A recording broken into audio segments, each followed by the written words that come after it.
This is the short statement being brought to the gates of Buckingham Palace. Fixed to those gates.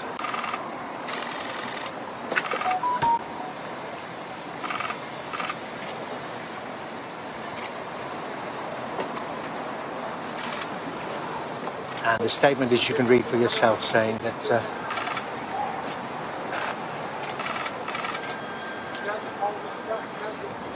the Queen died peacefully at Balmoral this afternoon.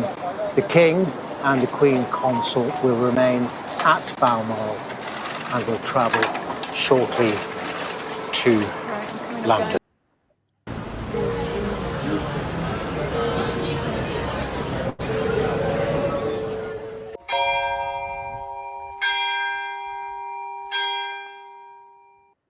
And welcome to News from the Pew, where we take news from around the internet and distill it down to make it slightly less frightening.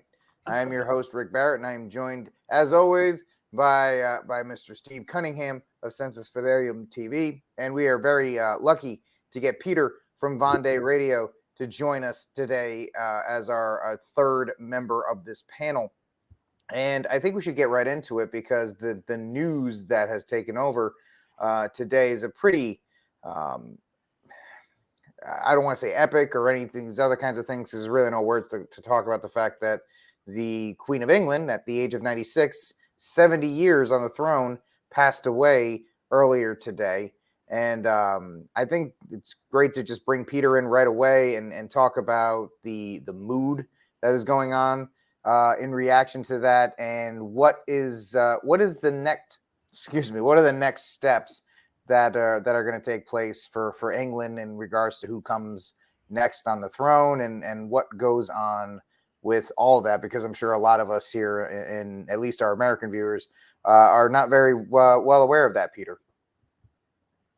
Well, thank you for having me, gentlemen. It's good to be here. It is a momentous day.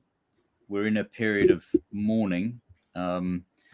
Obviously, the Queen was in her late 90s, and we knew that this day was coming, but there haven't really been many warning signs about deteriorating health or anything. It was all very much kept under wraps by the palace, and she has been a constant in almost every Britain's life. And not just in Great Britain, but also the realms of which she is also queen. The Commonwealth realms, Canada, Australia, New Zealand, a number of other smaller realms. And she is a great monumental figure who is or was the last living link with the before time, with the British Empire, with world-leading industry, with the national myth of the Second World War. Her first prime minister was Winston Churchill. She received the news in 1952 that her father, King George VI, had died while she was on a royal tour of Kenya, which was just one of many British colonies at the time. So all of these national memories are resurfacing as the country, absorbs this news. It's going to be, as I say, it's momentous. There's an outpouring, and that will continue in this period of mourning, which will be announced, I'm sure, tomorrow. Imagine that the state funeral will take place within about 10 days, and then we will also look to the coronation of King Charles III in about a year's time. And I think it's a huge moment. I think it's a huge moment in the temporal sphere, which has spiritual ramifications as well. Those links with history are also a link to when Britain was, at least vestigially, something of a Christian country. Albeit heretically with the Anglican state church. But nevertheless, there was at least some public recognition of, let's say, most of the natural law. For instance, in 1955, not long after the Queen was crowned, her younger sister, Princess Margaret, was pressured into declining marriage to the divorced Captain Peter Townsend, being, quote, mindful of the church's teaching that Christian marriage is indissoluble, end quote. And she's referring to the Church of England there. And she was mindful of the public scandal that would result. Now, at the end of the sunset of the Queen's reign, nearly all such beliefs, customs, sensibilities lie in ruins. This has been, by every measure, be they political, cultural, economic, social, or diplomatic, a vast diminishment of the United Kingdom in the course of her 70-year reign. And I think people are going to be reflecting on that in the next few days. They're going to be thinking about what has this span of her reign done to the state of the nation. What is it seen? And it's seen monumental change. And as I say, the big story of her reign is the final, or nearly the final, de-Christianization of the United Kingdom of Great Britain and Northern Ireland, and also of those Commonwealth realms. And I think that's lodged within that grief. That's lodged within the disorientation that people now feel. I recently wrote a tweet where I said that Queen Elizabeth II was not the catacon of 2 Thessalonians, but she was what I call a cataconic figure. Like, for example, I would say Pope Benedict XVI, when he goes, there will be a similar convulsions, psychological convulsions, because these figures, they seem to reach to us from a past age, the ages of faith, the ages of Christendom. Diminished though they were in the 1950s, the 1960s, still it was a world of many where the influence of the gospel, the spirit of the gospel, still pervaded society to a far greater degree than we can conceive of now. And the Peter, world. let me give you because you've given us such great information right here. I want to give you a couple seconds break because you mentioned 1950s and her impact and the 70-year period. We actually have a clip of her first Christmas address from 1957 and her tone, talking about things like ageless values, how we shouldn't toss aside ageless values. I think it actually reigns pretty.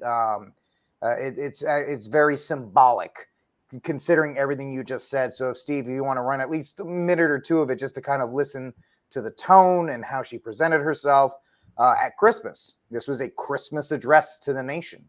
So let's take a look at that. I very much hope that this new medium will make my Christmas message more personal and direct.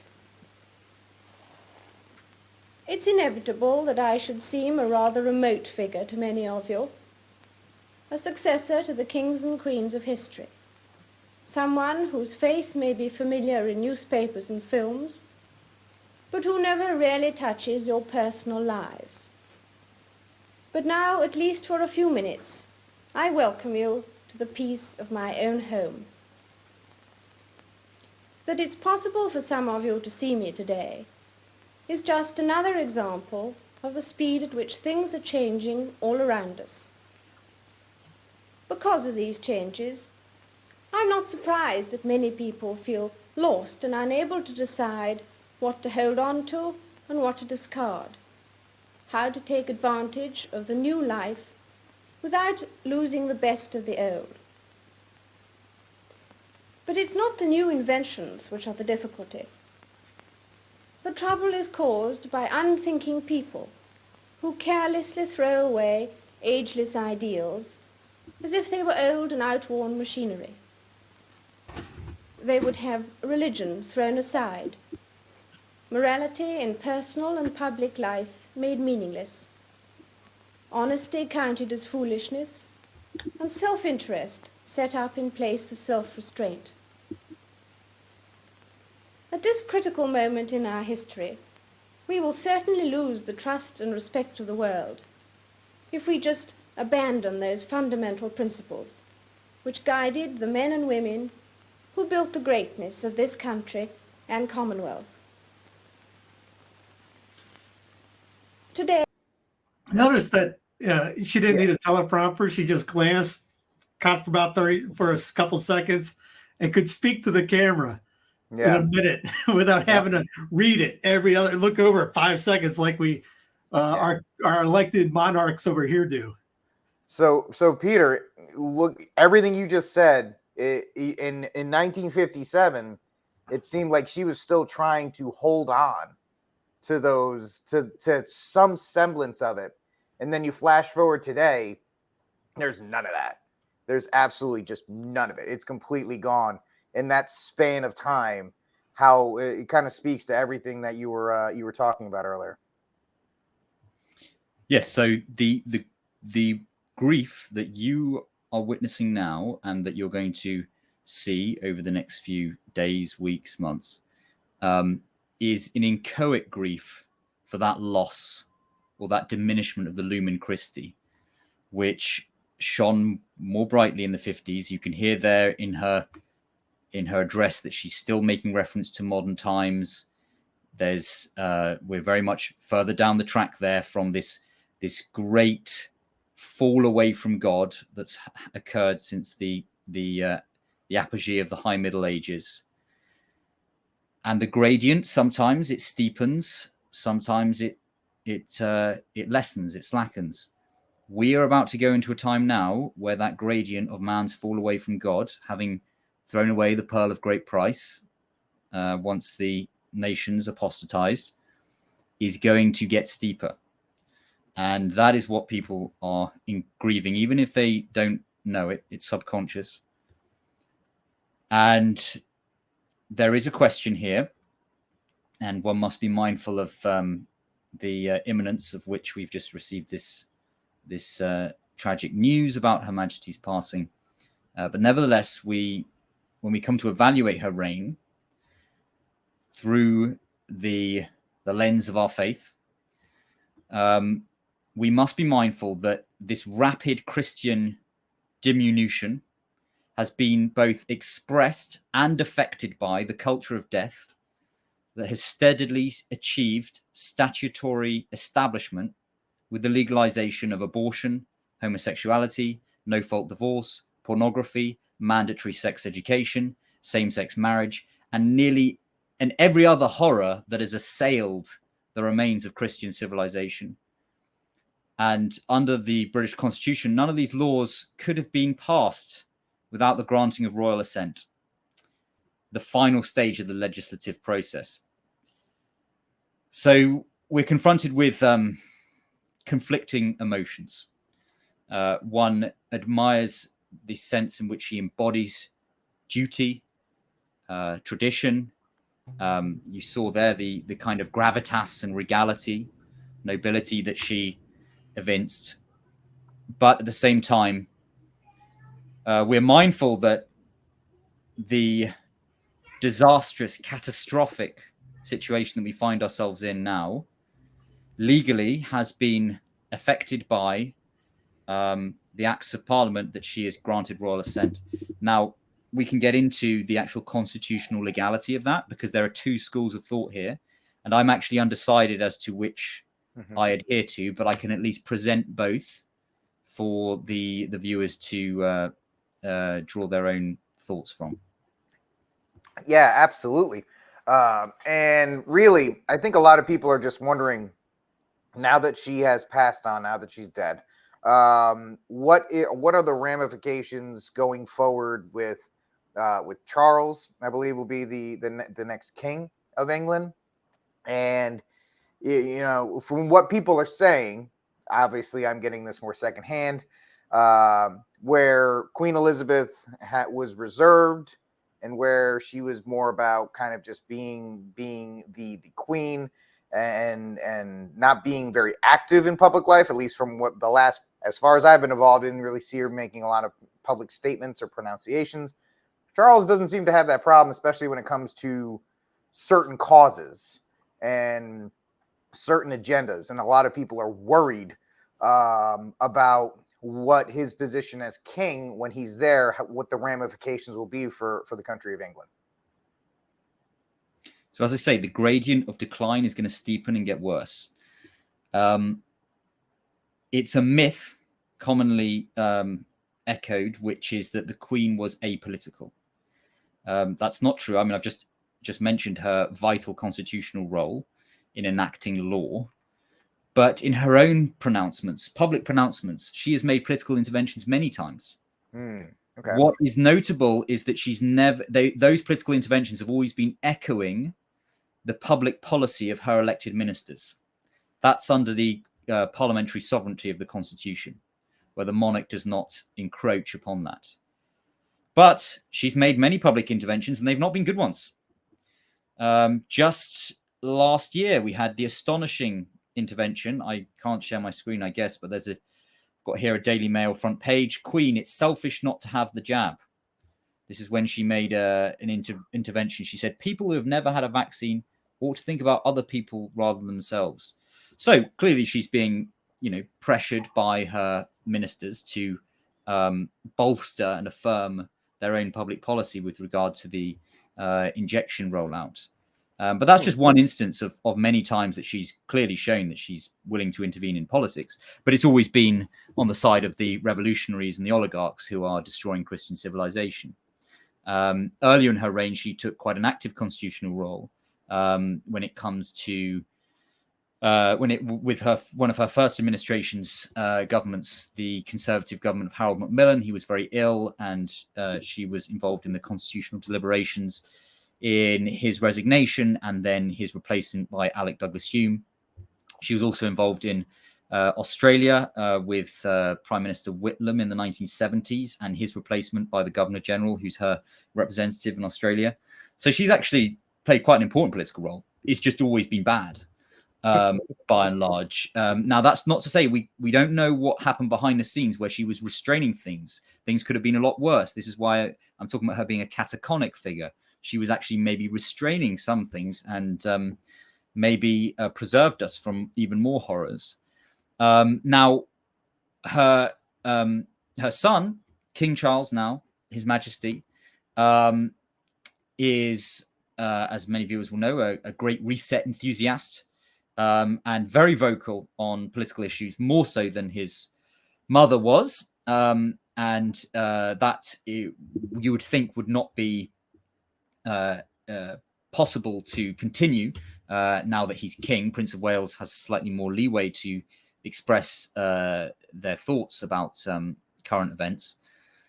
But nevertheless, this is what I mean about the fact that we are now going to enter a dramatic period where this systemic collapse of the social order, I think, that we're basically living in is going to accelerate. We're going into this winter with massive inflation, great decline in living standards, and they are going to frame that as part of a so-called climate crisis. And it's perhaps going to be helpful to have a king who is completely on board with that and giving it the aura of royal approval as well. So we recently had a new prime minister appointed just a few days ago, Mrs. O'Leary, sometimes known as Liz Truss. She hasn't taken her husband's name, but Mrs. O'Leary's government is very much in the exact same pattern as her predecessor, as the previous so-called conservative governments, completely beholden to the oligarchs, completely, unfortunately, puppet figures that are just carrying out this sham of democracy, this kind of crypto democracy, which is actually a fig leaf for oligarchy or plutocracy. Yes, that agenda will continue, this ongoing change in the social architecture, which the revolutionary oligarchs are imposing across the world. See, we call it just the establishment, or if somebody like if Liz Truss was here in America, we call her a rhino, a Republican in name only, because they're just there to kind of represent the interest of the uniparty between the Democrats and the Republicans. So it sounds like meet the new boss, same as the old boss kind of issue with that. And you mentioned the climate crisis. You mentioned the winter issues that are coming over across Europe, especially in England. The first thing is today, the UK announced that they were going to get rid of the fracking ban that's been in place since 2019, which people are either happy or not happy about. And then secondly, we have a video here from a protest in London on the energy crisis that's coming forward. Steve, if you want to play that.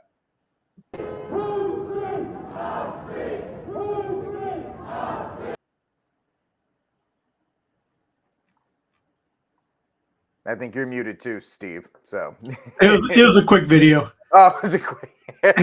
So that's our long video on the energy. It's a long video, but I do have Liz, who's a great WEF. Yeah. Well, it was to the point where there was this parody account that called her Agent 31. They're like, "All right, Agent 31, you're in there. Go get him, buddy." The United Kingdom has a new prime minister this morning. Liz Truss officially took over from Boris Johnson today after meeting with Queen Elizabeth at Balmoral Castle in Scotland. We have huge reserves of talent, of energy and determination. I am confident that together we can ride out the storm. Truss inherits a nightmare, war in Europe, a biting cost of living crisis, the country braced for a winter of potential blackout.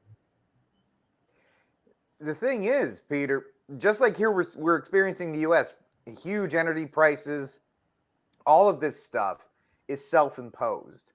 I know they want to try and frame it as some kind of climate crisis or this changing of the seasons. All of this is due to, well, not all of it, but a majority of this is due to the interests that's happening in the Ukraine, between the Russians and the Ukrainians, and are just absolutely, you got to give the West credit because they are all in with Ukraine. That is like the girlfriend they will not let go of, no matter what. You need money, you need whatever you know, I'll go bankrupt giving you money just to stay around. And, you guys in the UK, we've talked to some, I've had some interactions with some other people. They're getting ready and hunkering down here in parts of, on the West Coast of the United States. We'll talk about that in a little bit. We're having our own energy issues on the East Coast and on the West Coast. All of it's self-imposed. And despite the fact you have a new prime minister who says you have all this talent and all these other things, you're kind of like, well, do something then. But unfortunately, it doesn't look like anything will happen of any remote. Do you think the removal of the fracking ban is going to do? It's not going to do anything in the short term, but is that more of just a cosmetic thing to make it look like, hey, we're trying to do stuff. We're getting rid of the fracking ban. We're trying to get more resources to you. Does that seem like it's on par with the rest of the message? I know we always get these crazy headlines out of London where it's like there's going to be no petrol cars after 2025 or any of these other kinds of things. So does it seem like that rings true, or is this just like an empty promise, or maybe even just a little bit of a shell game? I suspect so. I suspect that it is cosmetic, and it's designed to offer a little scrap of red meat for some of the conservative voters in the United Kingdom, to give them the sense that this O'Leary government is actually looking to get on top of these crises. But my own opinion, and I could be wrong, but my own opinion is that their overarching policy agenda is one of controlled demolition. They are trying to degrade infrastructure, institutions, the currency, because of the imperatives of debt and demographics. They know that the bourgeois consumerist standard of living that we enjoyed up until 2019 is not coming back. That's over because of the demographic winter that we are heading into.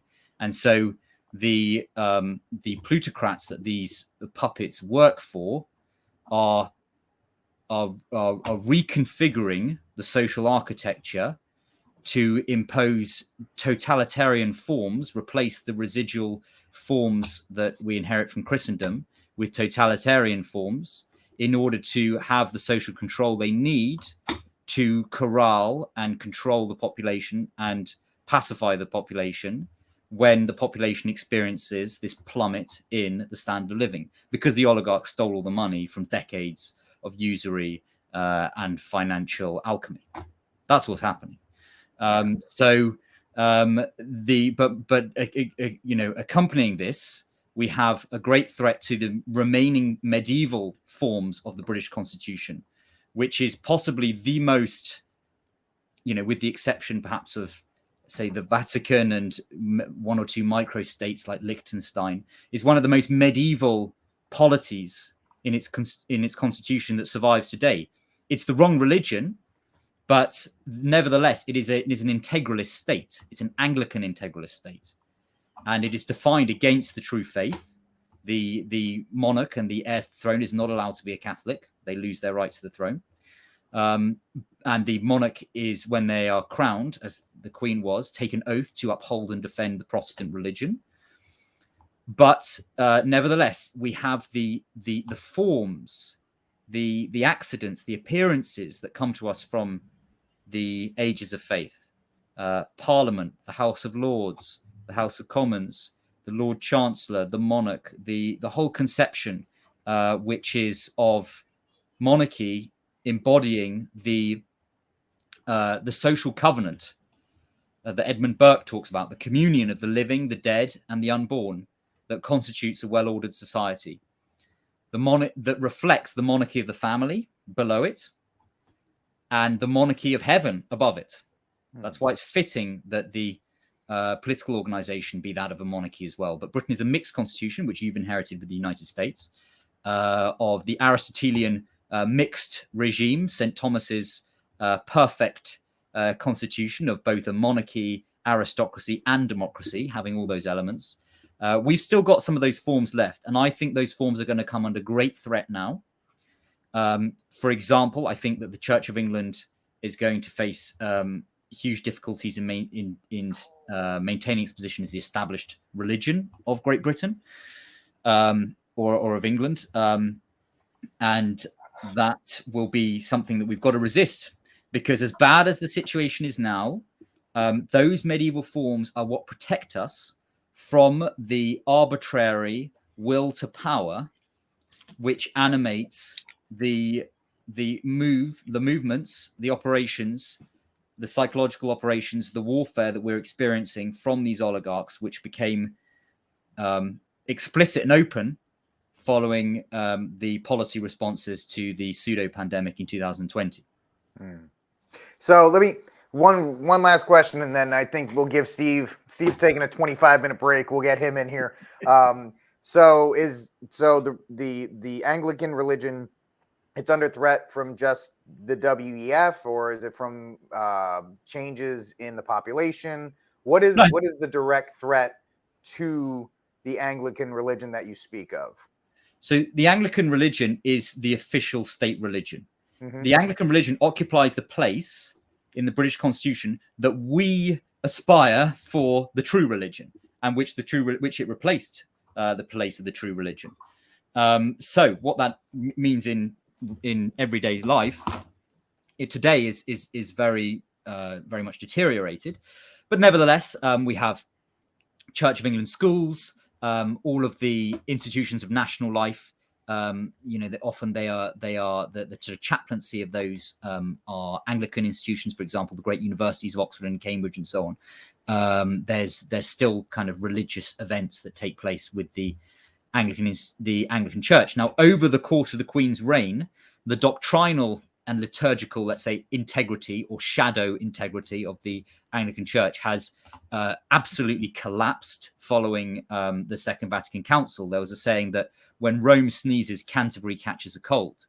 And Canterbury's shaky adherence to anything resembling the gospel has completely collapsed, not almost completely collapsed in the course of the Queen's reign.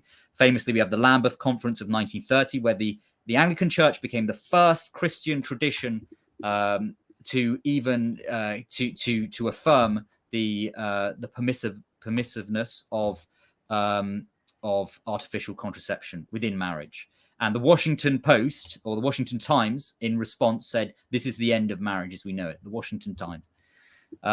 Now, the Queen is governor of the Church of England.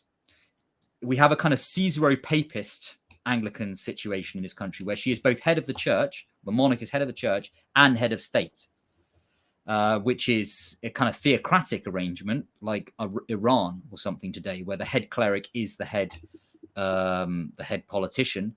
She's not the head cleric, but she is governor of the Church of England. So that state of affairs I cannot see lasting. Prince Charles has said he does not want to take up the Catholic title of Defender of the Faith, which was awarded to Henry VIII when he wrote In Defense of the Seven Sacraments against the errors of Martin Luther in the 1520s. Every coin that has the Queen has the initials FD. She maintains that title, Fido Defendor. Prince Charles has said he doesn't want to be Defender of the Faith. He wants to be Defender of Faiths.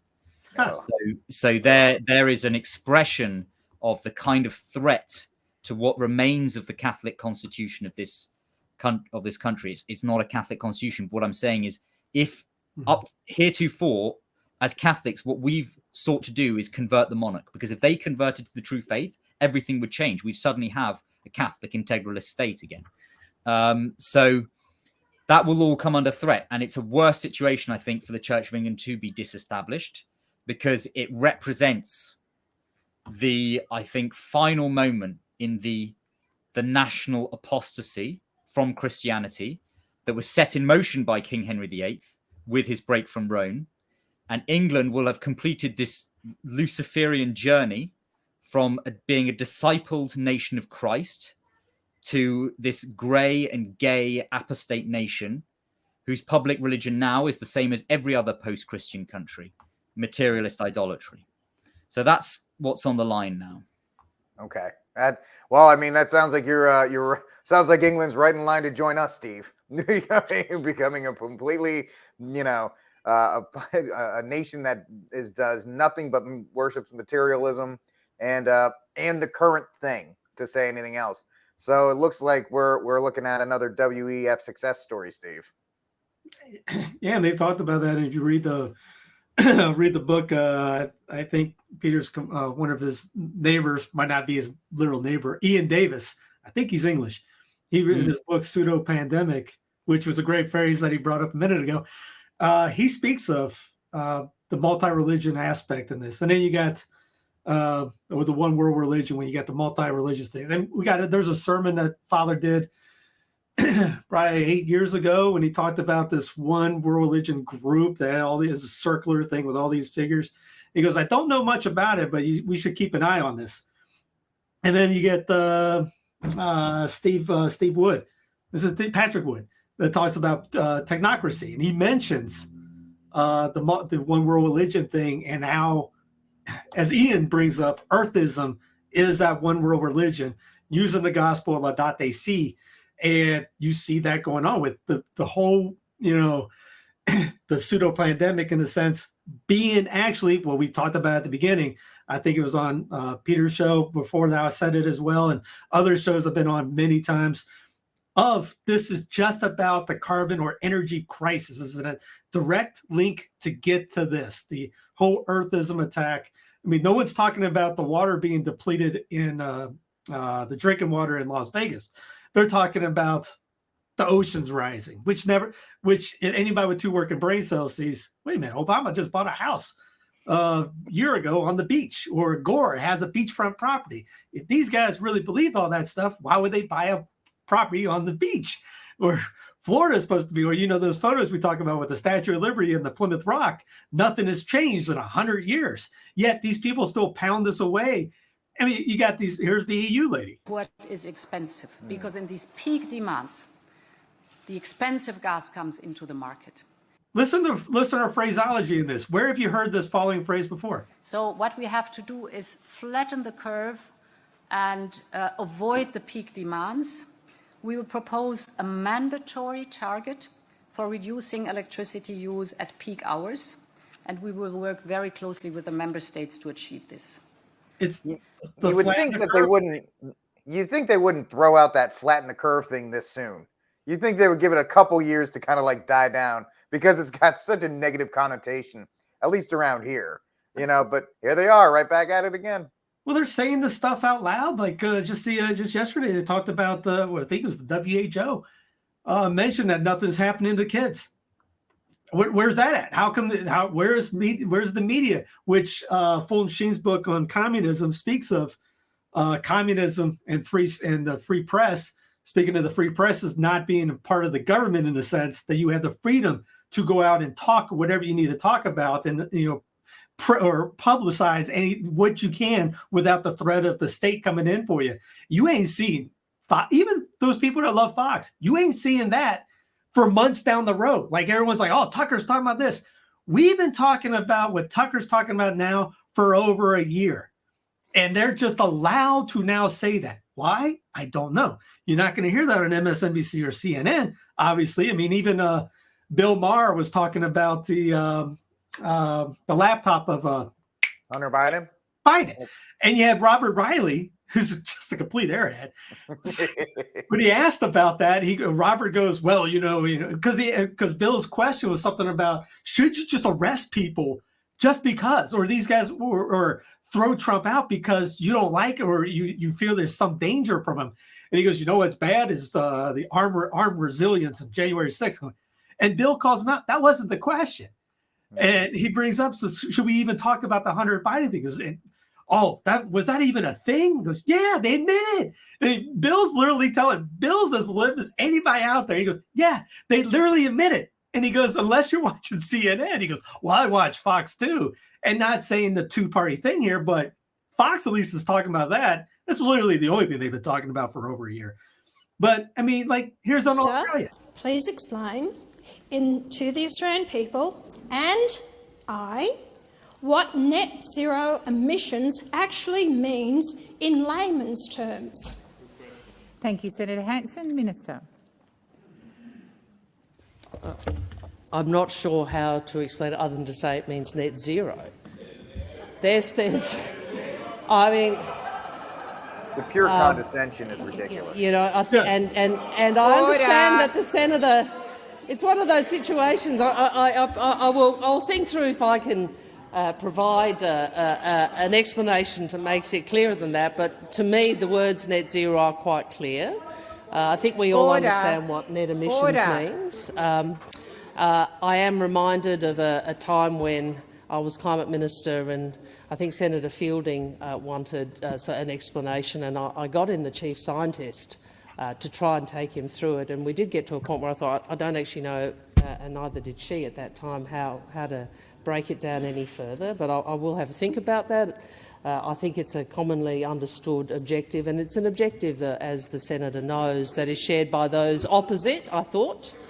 Maybe not. Well, obviously not Senator Canavan, I know that, but the coalition, I thought broadly, had agreed to net zero emissions by 2050. And as you said, that's the word thing. There's actually a group called Net Zero, and now there was a EV car video that talked about the CO2 output that cars make, that they say that, now I don't know the science behind this, but they claim that the cars and things like that doesn't get translated into fuel for the trees and sense like that, like how we excel or a bull excels, etc. And you got that cyclical cycle going. So if they're talking about net zero as in getting rid of pollution, which, yes, no one wants pollution, but to destroy literally everyone's economy and therefore kill people. Even Jordan Peterson has a little clip on this. He goes, what's better, like the poor or the earth? What are you wanting more? What are you wanting to help more of? Is all right, the earth. So you really don't care about the poor. Mm-hmm. Or do you care about the poor or capitalism? He brings up. And he brings up, no, we don't really care much about the poor. He goes, okay, so you're really just hating capitalism, and therefore you will kill everyone else besides yourselves to exterminate that. I mean, this is a talking points across the planet. Here's Gruesome Newsom. Many other Western states are experiencing simply unprecedented. Wearing a jacket, by the way. Watch it. Yeah, he's got a jacket on. He's got a jacket on. But he's telling you to turn your air off basically all day in 100-degree weather. And he's in an air-conditioned room so cold that he has to wear a sweater. Unprecedented temperatures. In fact, this heat wave is on track to be both the hottest and the longest on record for the state and many parts of the West for the month of September. Californians, you've stepped up to help in a big way to keep the lights on so far. But we're heading to the worst part of this heat wave, and the risk for outages is real and it's immediate. These triple-digit temperatures throughout much of our state are leading, not surprisingly, to record demand on the energy grid. Everyone has to do their part to help step up for just a few more days. Individuals, the state, industries, business, all doing their part to help reduce strain on the grid. Now, here's specifically what you can do. In the early morning hours, particularly tomorrow and the next day or so, pre-cool your home. Run your air conditioning earlier in the day because the air obviously never leaves your house, and your house always stays at that pre-cool level. Steve, if I had known that, I would pre-cool my house every day. This is the greatest thing I've ever heard in my life. More power is available. And we encourage you to close your windows and blinds to keep your home cool as well. And today and tomorrow afternoon after... I stayed in a house where there was no energy for that during those times in Columbia, South Carolina, and it was 90 degrees in that home.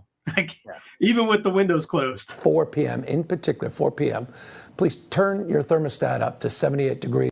That's a random number, 78. How come everybody on the planet, you can't throw a dart without somebody talking about 78 degrees? These are higher, and avoid to the extent possible using any really large appliances. You mean like a refrigerator? I don't know, whatever.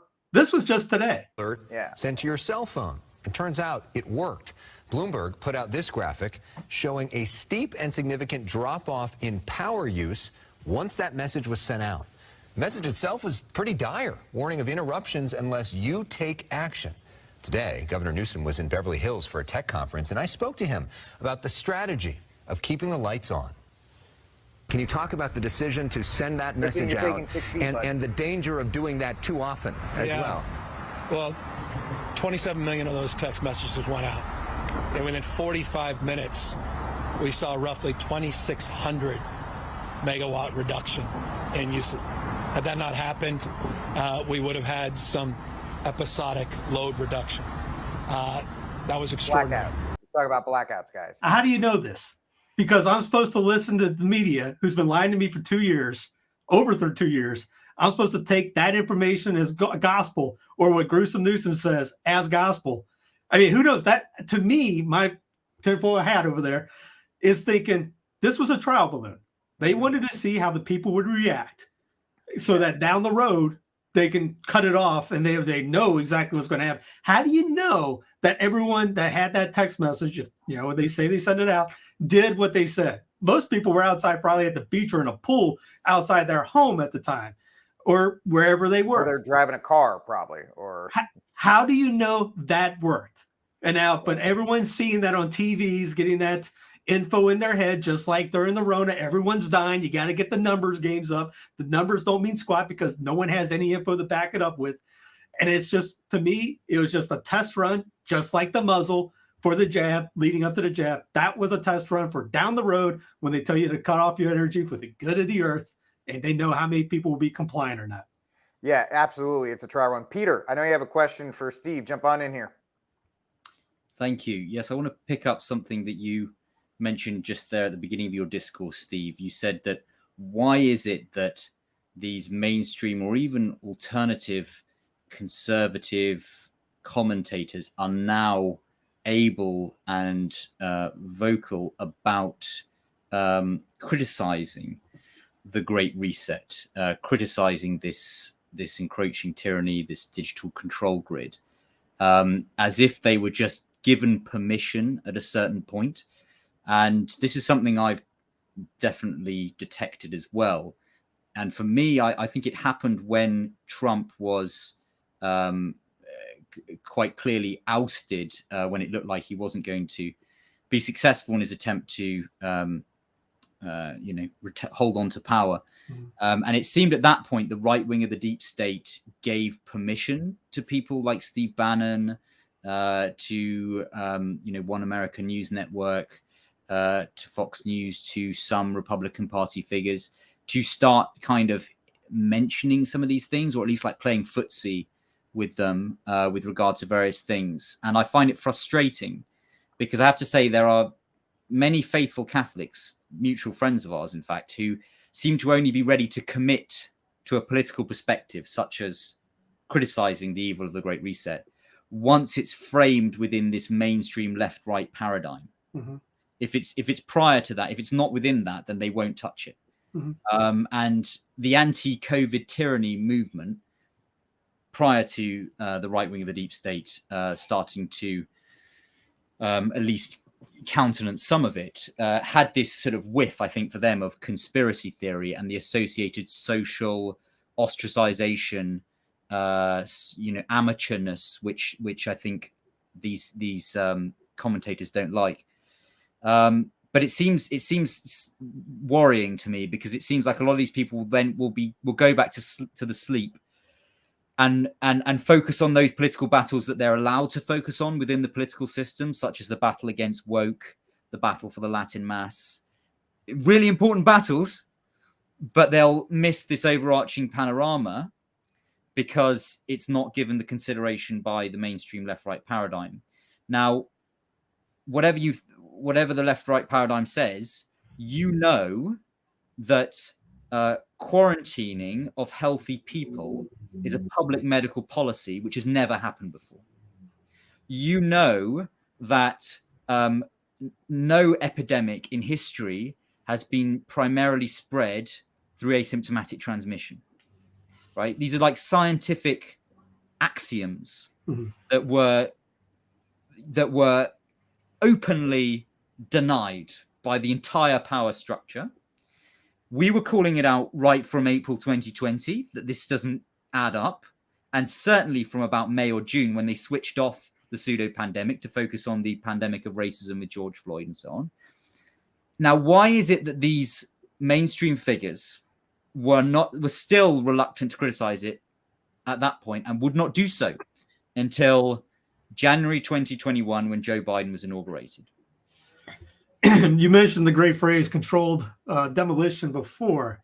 So I'll use controlled opposition in this one, because you look at like what's the bloke out there in England, Russell Brand.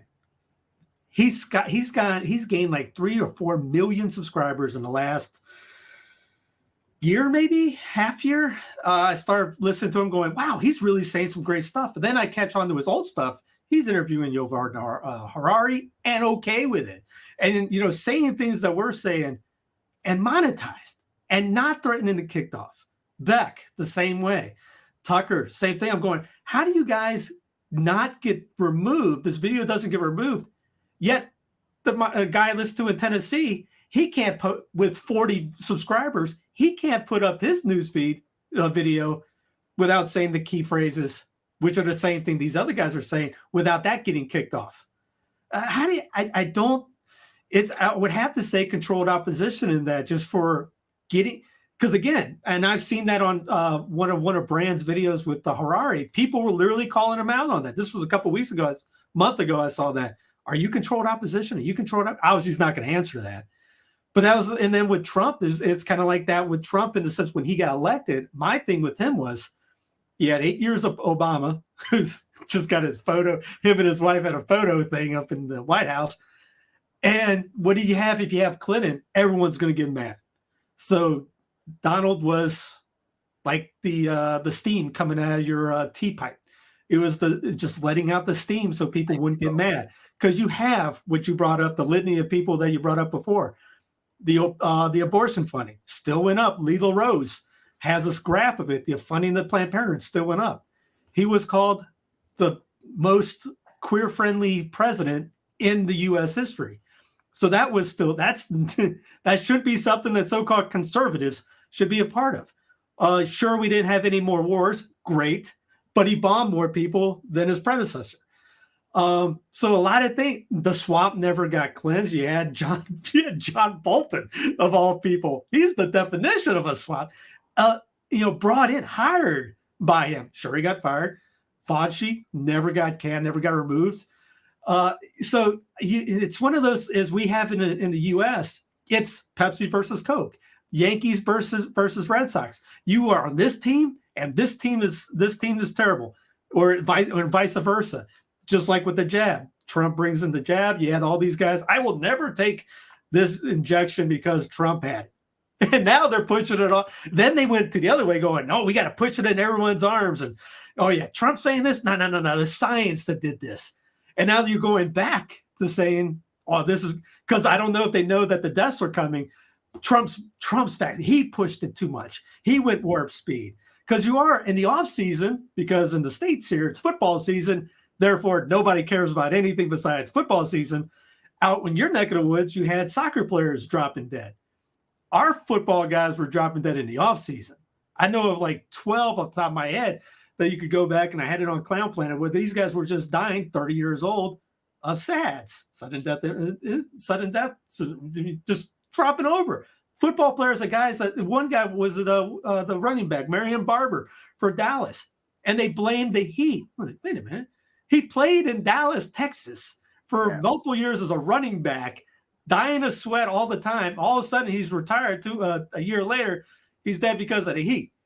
So my suspicion is people are going to start dropping in the winter here. Maybe get some football players involved. I don't know. But this, I had it, and I know a lot of people that had this little flu that came up and nothing worked for it. And then you take that injection, and there's already documented resource that your immune system just goes down the tanks. So I wonder what's going to happen in this winter, because they're already planning on blaming Trump on it. And it's great for here. It's made for TV. This is great TV that they got going on. Everything Trump this, Trump that, Trump that. That's why I don't think DeSantis will have a chance, because the TV cameras will want Trump involved in it. We're just going to get the same thing over, rinse, repeat, wash, rinse, repeat every time over here in the good old land of the free, and no one's doing a thing about it. And then what you mentioned about why they didn't say anything, why they don't talk about net zero. I mean, Beck's starting to talk about it. He wrote a book just like in his old days. Every 2 weeks, I told my wife, yeah, Beck used to, when he was in his prime, he was coming out with a book a month. He's talking about the reset more. He's talking about the WEF. But yeah, Tucker, he just doesn't go over that line. There's some other guys that don't. I can understand why they don't, because they're very much still part of the system, and you can do the investigation into who finances them, what their family backgrounds are, what kind of circles they move in. But I'm referring to sort of Catholic commentators, people like Taylor Marshall, church militant, people who you would think live a sacramental life and aspire to live a life of grace. And yet they very noticeably would not criticize the scamdemic until Trump was ousted, and then it became a Biden thing. Yeah, and I wonder why that is. And I have thoughts on this, but I think it's this lingering attachment to the nation state paradigm. As you said, we've all got this kind of Hollywoodian imagination where it's red team versus blue team. I don't want to know. Just tell me who the bad guys are. Tell me who the good guys are. It's Vigano, yes. It's Bergoglio, bad. It's Trump, good. It's DeSantis, good. It's Nikki Haley, good. And it's Alexandria Ocasio-Cortez, bad. I'm surprised you brought up Nikki Haley of all people. Yeah, that was tongue in cheek. But if she became the 2024 Republican nominee, I could imagine Church Militant and the Remnant lining up behind her, saying, "Oh, she's so based. Oh, she's gonna take this country back." You brought up the answer. It's red versus blue. It's but the fact that no one is saying none of this is going to get better until man turns back to God. That's why everything is getting worse. Let me just jump in real quick. And then I'll let you go. Peter, Church Militant has aspired here to be the Catholic Fox News. That's their goal. Voris has said this time and time and time again. So that's why you can kind of give you a glimpse into the mindset of why Voris and Catholic and Church Militant is taking that approach. Steve, jump in. I just wanted to get that in there. No, you're fine. What did I start out by saying? Don Livingston. Don Livingston, the Abbeville Institute. He's Eastern Orthodox. The rest of the group are all Catholics. He's married to one. Brings up the great line: we must, for the U.S., declare independence, each state, which each state is a country, declare independence, and then convert it. And as you said, I haven't heard a single Catholic commentator besides myself, and I don't want to be called a commentator. I just want to be one of those that I'm doing what I'm doing on Clown Planet things because no one else is doing it, or saying the stuff that I'm saying because no one else is saying it. And when everyone else starts saying it with bigger platforms than I, or bigger clicks than I'll stand back gladly. But yeah, I don't know if it's because they don't want to get hit. You got to risk. Sometimes you got to risk it to get the truth out there. I know some are joined the Trump movement, so you're not going to talk bad about the movement when you're part of it.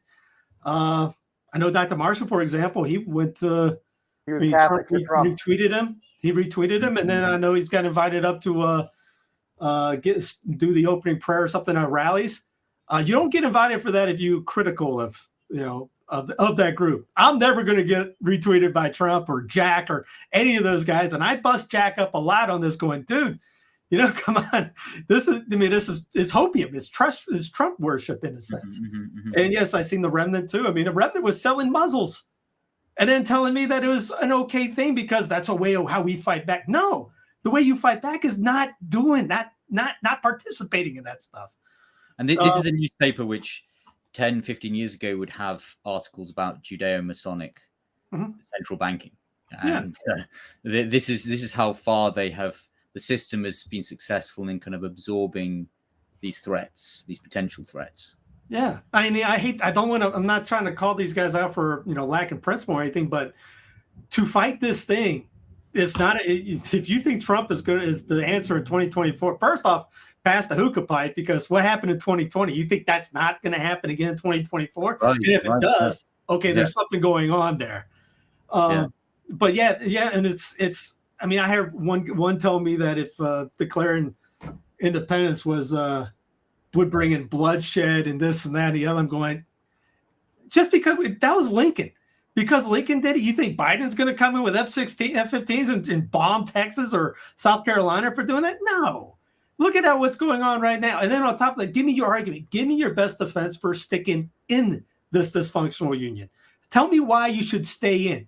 Because we're going to vote in 2022 for the midterms, or we're going to vote for 2024?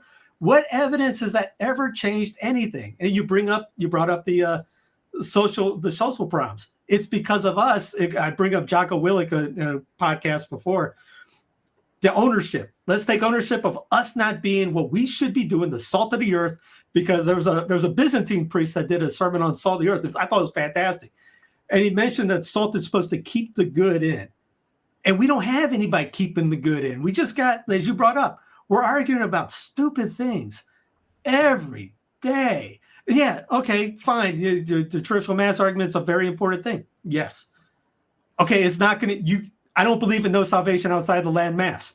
You can get it, you can get into heaven, even if they pull it away and it's gone from the planet. You can still go to heaven. They cannot take that away from you. How's your meditation going? How's your prayer life going? How's your sacramental life going? Do you believe in sacramentals, or do you think they're superstitious things and you don't believe in the meaning behind them and how they work? Are you reading the scripture? Are you doing everything you can to get to heaven? And if you become a saint, that will gather out around you in your neighborhood and in society and things like that. Like Jean Vianney, if you read Garanger, he closed down it was a mess in ours. And everyone was going to these dance clubs. They were going dancing to these pubs, and he closed them down. He didn't make an edict. He didn't make a war. I bring up John Vianney because he has that prophecy of England coming back to the faith. He changed their hearts. So why aren't we trying to change hearts? If you can't enact a bill and think that's going to change hearts. Example, here's in South Carolina. The thing that we are not smart enough to do is take care of our own bodies. We need men in government, not medical professionals, to do that. And she's a Republican, by the way. The closest thing we have to a medical professional in this chamber is Senator Cromer. He's a pharmacist. And I really respect you, Senator Cromer, but I don't want you as my OBGYN. I'm sure he doesn't want to be yours. The fact is, I do not want anyone in this room making life and death decisions for me, my daughter, my granddaughter, and for that fact, anyone. I also do not want the person I choose as my medical professional to stop in the middle of a procedure and request the South Carolina Code of Laws to decide if he can proceed or if he may be committing a crime punishable by a fine or time in prison. Ladies and gentlemen, in the context of this, South Carolina is trying to pass a bill to ban abortion, even in case of rape and incest. I don't want any 10-year-old who is raped by her 13-year-old brother, and yes, it happened right here in West Columbia, to be afraid because, first, no one taught her about sex because there's no sex education in elementary school. She didn't know she was pregnant until she was 6 months, and she was forced to have a baby at 10 years old. The chances of this young girl's reproductive system Notice it's all 10-year-olds. To me, the last one was a 10-year-old. Ever being normal, and her having children with someone she really loves have greatly diminished, not to mention her psychological damage. Because murdering But babies, the South totally Carolina good for the legislature, we know best. But you ask, you don't get any redder than South Carolina. why am I talking about this? Isn't she pro-life? Yes, I'm pro-life. No, you're not. I'm also pro-life of the mother, the life she has with her children who are already born. I care about the children who are forced into adulthood that was made up by a legislature full of men so they can take a victory lap and feel good about it. You want children raising children who will most likely suffer domestic violence. Speaking of men, AOC says we need more men speaking up about abortion. So it's okay when they do it. This very issue. And you're getting a better understanding about how this really is backfiring for those Republicans. Blake Masters in Arizona, the Senate candidate Republican, trying to sort of rewrite his views on abortion. Mehmet Oz has run into challenges on this as well. And that's just where we start. So what is the challenge that Republicans are facing, and what are you hearing as you speak to voters? Well, one of the challenges that I'm seeing when I talk to Republican candidates who are running is they don't really want to talk about abortion. They want to talk about inflation. They want to claim that President Biden is wasting money and doing all these social programs that they don't believe in. So Republicans, in some ways, they won this big generational win, right? This culmination of the conservative movement to overturn Roe v. Wade. But now that they've actually got that what they wanted, they don't want to talk about it. And that's a telltale sign that they feel like maybe possibly they've overreached. And when I go out to Florida, Michigan, Ohio, all states that I've hit because I've been out on the road talking to people, I really do feel this new enthusiasm. You see it in the polls, but I see it on the ground when I'm talking to women. They really feel like this human right, this civil right is something that they have to fight for. And I've also been hearing from Republican women, especially young Republican women, who are saying they don't want to be in a generation where they're being told by the government what to do with their party. Especially Republican women who say, I don't want big government. I didn't want big government in my schools. I didn't want big government anywhere else. And I certainly don't want big government in my doctor's office. So this is the driver. Is this the motivator above all else? Economic issues. Republicans want to be the topic going into the midterms, but it seems for a lot of these voters, it's become a single issue in many ways. For a lot of voters, abortion is the top issue, along with, I will say, when I talk to Democrats, the issue of the state of our democracy and election deniers. Our poll showing that was the top issue just recently. Certainly. So like we brought up before, Rick, everybody, you got Roe out. You better start getting activated because what happened in Kansas, voters came out and voted for abortion. And it's on the ballots for about 4 or 5 different states here. And these guys are uppity, like we called it, to go out and run on abortion. They're saying all the people that are conservatives are pro-death. Why aren't we, again, it goes back to what Peter was saying.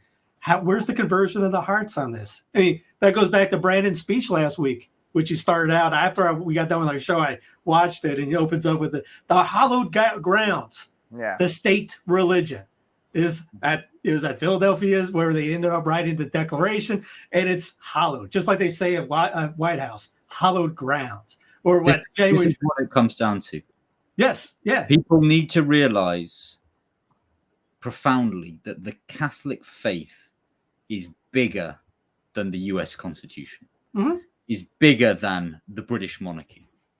Mm-hmm. You know, it is bigger than any temporal aspect of our lives. Nope. Absolutely. There was a book called The American Scripture. And she brings out a good point. She brings up that the Declaration was a secession document, but it goes into that idea of there's no was it not that the U.S. there's the gates of hell will not prevent against the United States of America. People actually think that, and it's the shining sea on it, the shining sea on the hill, and all that nonsense. But Brandon, when he talked about those MAGA supporters, and he gets in the end, he's not just talking about Trump in general. He's talking about us that are against abortion, are against same-sex marriage, because he brings those ideas up. And you go, wait a minute, if those pre or Magna guys, if Trumpism is that, he's not against SSM. We are. So we are being targeted by that. That's not a Trump thing that, that little speech that he gave last, which was terrible. But man, that was a little thing on all of us that think that abortion, that don't go with the wokeism or the in thing, which you maybe so. Maybe it is everyone's more for abortion. I think the last poll was 71% people for SSM. And it grew from the last or 8 years. So yes, maybe the majority is that high. Okay, solution. We got to do something about that to bring that number down and do a better job at not just evangelization, but explaining why the social things are important and how to bring that about. We're terrible at that right now. Well, it's also because Americans especially do not have the ability, or they haven't been raised right, however you want to say it, to focus on things that they cannot physically interact with. They can physically interact with the Republican Party. They can physically interact with a ballot. Even though all of us here, and I know a lot of our viewers, believe that when you go to Mass, our Lord and Savior, Jesus Christ, is at the altar. He's there. He comes there. A lot of it, there was that poll, Steve, a couple years ago where it said out of the Catholics that went to church, only a small percentage actually believed that he was there at Mass. But what they can do is they can go to that rally. What they can do is they can share that clip from social media.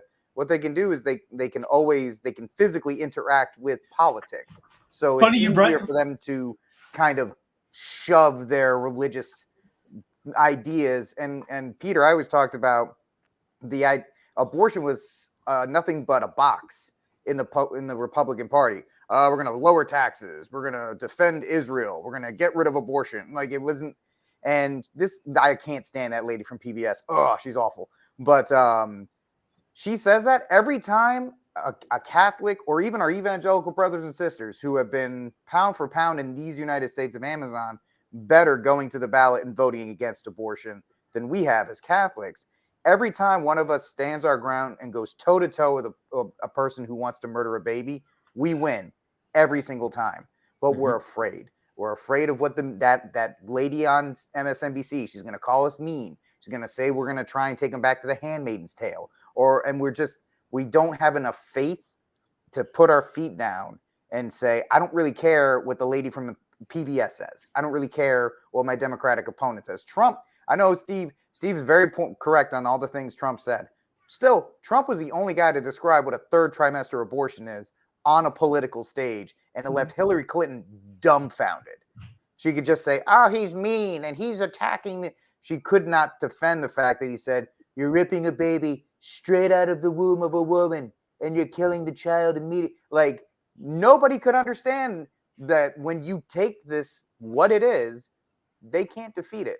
But we're too busy following polls. We're too busy saying, what are these suburban white women who hate the Republican Party because it's not tolerant or nice? What do they say? And we'll kind of make sure our message fits them, even though they won't vote for us. And so the lack of people who truly put the faith above everything else, who think that is, I don't care about, like what Steve says, I don't care about the Republican Party. I don't care about the red versus blue. I care about getting to heaven. I care about getting my family to heaven. And I know Steve and I will talk about this later. I brought this up in my show, Steve. I borrowed your example about Memphis. I don't know if you've seen this, Peter. There was this incident in Memphis where there was this mass shooter. He went on Facebook and he was shooting people. I said, I got a solution for you guys. Cities are in decay. Where are your Latin masses? Your Latin masses are mostly in the United States, Peter. They're in the worst parts of town. I'm like, why don't you get 30 families together because the property's pretty cheap? Why don't you buy up all the property around that Latin mass, and then you can start changing the culture there. No, especially when the housing crash hits. What? Yeah. Especially when the housing, you can walk in and pretty much get whatever you want. But no, people don't want to do it. They don't want to take the steps.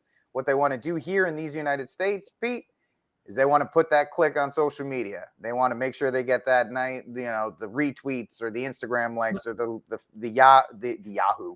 It's Nobody easy to likes complain. Yahoo. It's But easy yeah, to complain. Yeah, it's easy to complain. It's hard to build. It's easy to destroy. I saw somebody post about John Paul I, complaining about I lived during his pontificate.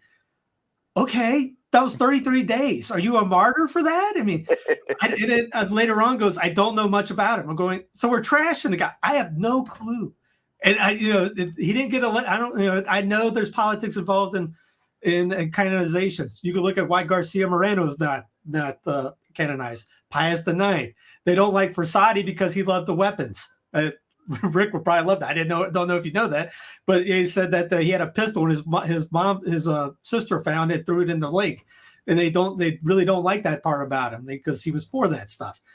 But it goes back into what you brought up about, do you care more about this or that? When Trump was here in Gastonia, he was at the airport, packed house. It took me an hour and a half to get back here with all the traffic and roads closed. Where was I coming from? Mass, where about 30 people were.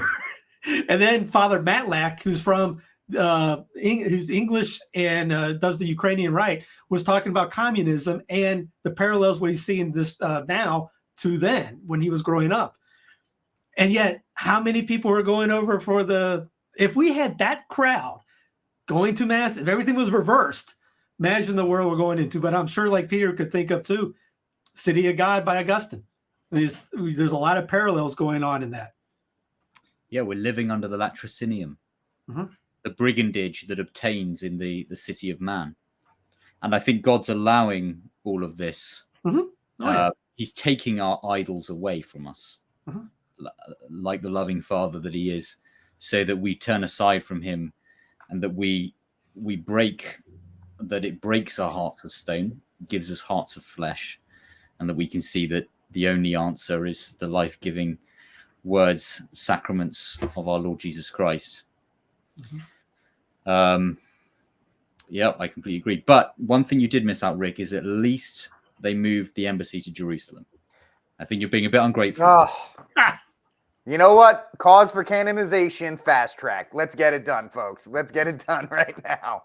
That's very true. That was one of his biggest accomplishments. He'll to this day, he'll still tell you how amazing it was that he did that. And don't worry, if you don't realize how great Trump is, just listen to his speech. You'll figure it out in about 15 minutes. He'll tell you how great his presidency was. And like we were talking about before on the past subjects, the Rona is not going away. The foundation is still there. They're talking about the muzzles are coming back in many places, universities, kids, elementary schools, etc. All this is coming in. They still have plenty of jabs available for you if you're driving by the Walmart or something. This is not ever. As one guy said on Twitter, COVID 1984 forever. And they mentioned it before, and it's not going away, and it'll be collided with this energy crisis, which, I talked about that on Peter's show, and E. Michael Jones said, "Oh, they already had that thing before." I go, no, this is different. You're seeing it with. I mean, here's a fresh example of what's going on in Italy. Where is it at? Should start playing anytime now.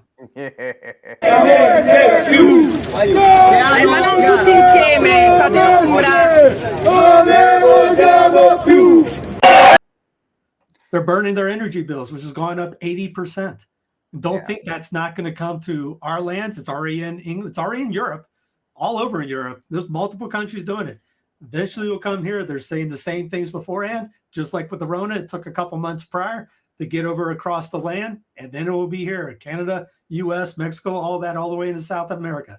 So let me just say real quick, I'm going to borrow something from my colleague Mike Church on the Crusade channel. He said it this morning. It was actually very profound. The ships of state, England, everybody who's part of the WEF, and that includes these United States of Amazon, they're like great, huge tanker ships. And they're in the Suez Canal right now. So when you think that, we're going to elect our Republicans in 2022 and they're going to turn the ship around, that ship is in the Suez Canal. It can't turn around. It can't turn around that quickly. This stuff is going to happen. I know here, Peter, in the United States, we are trying to be like, oh, 2022 is the start. Then we're going to get Trump, and then it's going to be good times are rolling again. The ships are already through the canal. They can't turn back around. And I'll just say this, and I'll let you guys get back at it. You're going to see it in a couple weeks. This guy, John Fetterman, Steve and I talk about it. This guy is Lurch, Pete. The guy can't complete a sentence. He's Joe Biden 2.0, except he's taller and his legs are like chicken legs. You know this because he wears shorts all the time. The guy can't make a sentence correct, but he is going to blow out Mehmet Oz in Pennsylvania. It is not even going to be close because Pennsylvania Supreme Court said mail-in ballots, totally fine. You can do whatever you want to do with them because it's a Democratic Supreme Court. So they're like, yeah, go at it. Have a great time. And he's got the unions. So this thing is not even going to be close there. And they did it in 2020 to show, hey, we're going to put this decrepit old man in office to show you your vote doesn't matter. And they're going to drag this guy across the finish line in Pennsylvania to replace a supposed Republican that's in that seat now. They're going to drag this dude across the finish line and say, your vote doesn't matter either. You can vote, hope, and cope all you want. But this, we own it. This is our stuff now. These ships are sailing. The energy crisis is here. Even if, Trump was elected or DeSantis was elected in 2024 and they open up every oil well they could, it's going to be, you're trying to catch up to what the Biden regime has done now with energy, with putting us on dependence, with the EV car fantasy that they're trying to promote. All this stuff is in motion. And it can't be, there's no way to flip a switch, turn the wheel. It's going to actually go to fruition at this point. That's why I'm a national divorce guy. Yeah, I know. Steve is all about the national divorce, and I'm with him on that one, especially since our border here in Texas is absolutely being overrun. The more wait a minute, you're busting people up to DC and Chicago, and they're mad at you about that. Yeah, that's just a stupid sanctuary thing. cities are mad that they're getting immigrants. Yeah, well, they're getting all the immigrants instead of the selected ones. So they don't get to pick and choose which ones they get now. So a little bit more upset about that. And Texas was part of Christendom. Mm-hmm. Yeah. There is an argument that Texas probably would have been better if it was just left to the Mexicans at that point, and not really. Yeah, the whole Deep South. I'm still working on that when the faith came to Americas, but you had Florida, and they put Georgia as a bumper state, so they keep us from going up the coast, and you had to go west all across there, and then everything in the west. I mean, you still got places, mountain ranges named after our Lord. Was it Virgin Guadalupe River? The Nile, not the Nile. The Mississippi was named after Our Lady. Louisiana itself, as that. The Alamo was set up by the Catholics. We have all of the, even in Texas, which is pretty Baptist. There's still a lot of remnants of the Spanish coming through beforehand. Mm-hmm. Oh yeah. So. Mission Conception. Mm-hmm. Yeah, yep. Absolutely. And it was a particularly where you get the Seminoles for Florida State Seminoles. A general from South Carolina went down to St. Augustine at the fort there, at the mission there, and they started killing all the priests and all the missioners out there. And then the Indians were dispersed, and the Seminole was a wanderer. That's how you get the word Seminole from the Protestants that came down to kill off the Catholics in Florida to keep them from migrating up north. Yeah. One day when Americans discover and root their identity in the older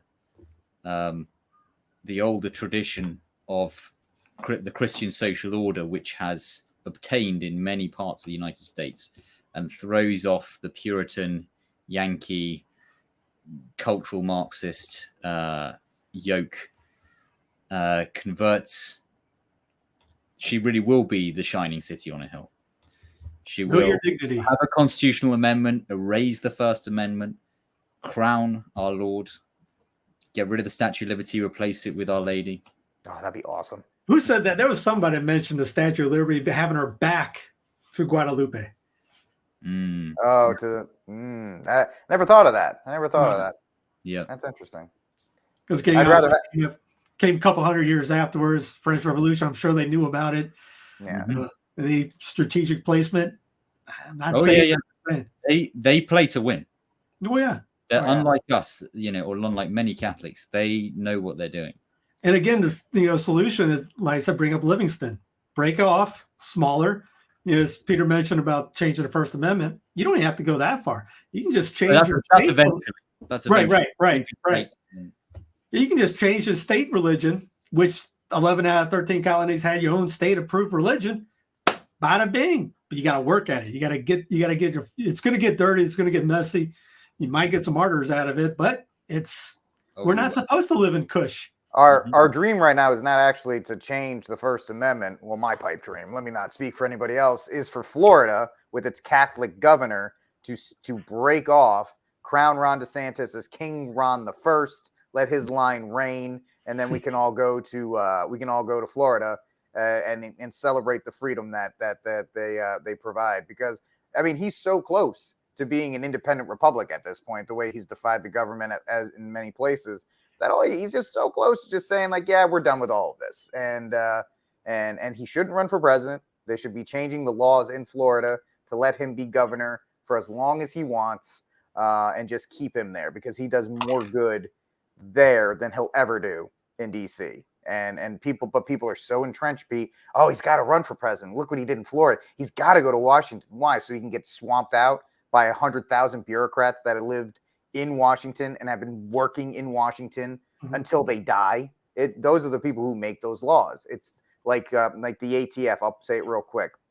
Our Bureau of Alcohol, Tobacco, and Firearms we have here. They're changing a law on one of our gun laws that makes essentially 15 million Americans felons overnight just by the stroke of a pen, even though they're not allowed to do that. That's the tyranny of Washington, D.C., and people are like, oh, we'll fix it in the next election. You're not going to replace the bureaucrats who live there. You're not going to replace the actual structure. And that's the biggest thing people don't want to get. They're like, oh, we'll switch out the Senate. And we'll switch out Congress. And it doesn't. Brian McClanahan says it all the time. He goes, I want 50 DeSantises, one in each state running. And that's, again, goes back to people ask me, what do we do? Well, get involved. There's many ways you can do things. Prayer, obviously. Your state, everyone's made for something else. Somebody's made for a convent. You can actually be a convent in your house. Are you doing more meditation? You're doing this. You could run this. You could run for school. You could just be a great mother. But how's the prayer life? Start with that. And if you are called to get into, say, a Garcia Moreno style running for president of your country, as in I use country as in state, read Garcia Moreno. If he really touches you in that sense, maybe that's something you could pursue. That's him in the corner over here with his daily thing. I can't get my fingers right. His daily thing that they found in his vest when they killed him, and a picture of him. That was Our Lady of Quito up there. That was an image that he used to bring in the Sacred Heart, to consecrate Ecuador to the Sacred Heart. Yes, they ended up killing him after 3 terms. Again, Leo XIII called him the epitome of a Catholic governor. Read about him. Read about these guys and see maybe that's something you want to pursue, and then study the thing and get involved. We have some time, not a lot of time, but it's we don't want to just bring up problems like we always say, bring up solutions. So it's up to us, each one of us, I'm looking at myself, to do something in your neighborhood, state, city, etc. Yeah, people are divided on her. I think St. Teresa of Calcutta is amazing. But what did she say? It starts at the home. You can't change the world until you change your household. So despite whatever you think, if she should be a saint or not be a saint, I know that's a big argument here, there, and everywhere. But she is true in that regard. If you want to change society, you can't change society if your home's broken. All right. If you're not leading your home, especially you gentlemen, then you're not going to be successful at doing anything or being a leader of anybody else if you can't lead your own household. So that's another reason why we talk about prayer life, meditation, making sure your family is living the best way it can. Because without that, you're just saying empty promise. You're just saying stuff for the camera, or you're saying stuff and making empty gestures. And people see through that eventually. Yeah, because if they come by and take off our energy, like we talked about last time, or they come by, if the new king or queen comes out and takes Peter down, as long as you're in a state of grace, who cares? Now, as I told my wife, we were in the car, I go, someone asked me, why do you do Clown Planet? And I point back at the kids. Like I'm trying to do that for the kids. So they're not eating grasshoppers because he mentioned I saw a grasshopper. I go, I hope you don't have to eat it. So they do live in a land that's a little bit better, or at least they have the knowledge to be able to fight better than I'm doing. But yeah, it's one of those things you just can't complain and tweet away, which drives me absolute batty. And as Peter brought up, the arguments, the nonsensical ones that don't matter, that you can't do a thing about. You can do something about your local area. You can't do anything about Rome. You can't. If they come down and do something, all right, we got to pray harder. We got to become more saintly. We got to become more holy. We got to do, spend more time. I always say at the one parish, I hate going after to certain parishes because all I hear is Vatican II or the church. They're going after this. Where were you at?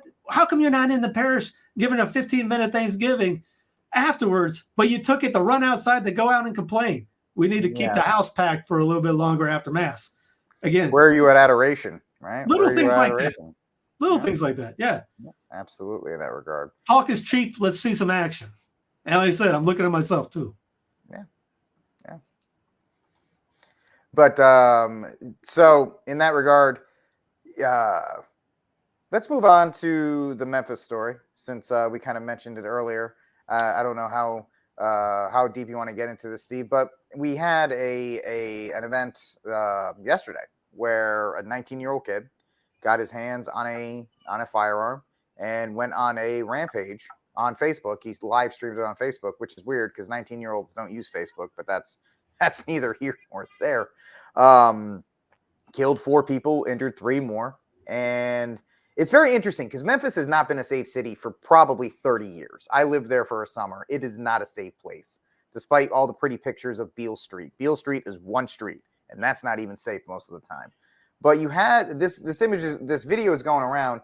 Steve, if you want to play it, of the reporter who's breaking down while she's reporting this story, and I'll give my thoughts on that on the other side of it.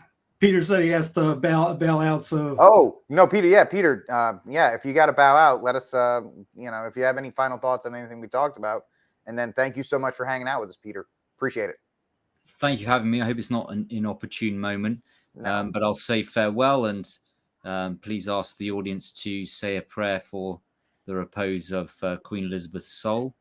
She had many admirable qualities, and also for King Charles III and for the United Kingdom and the other Commonwealth realms. They may return to their Catholic roots. Amen to that. Amen. Thank you for hanging out with us, Peter. Thank you, sir. Bye. That's Peter classing up the show for us a little bit.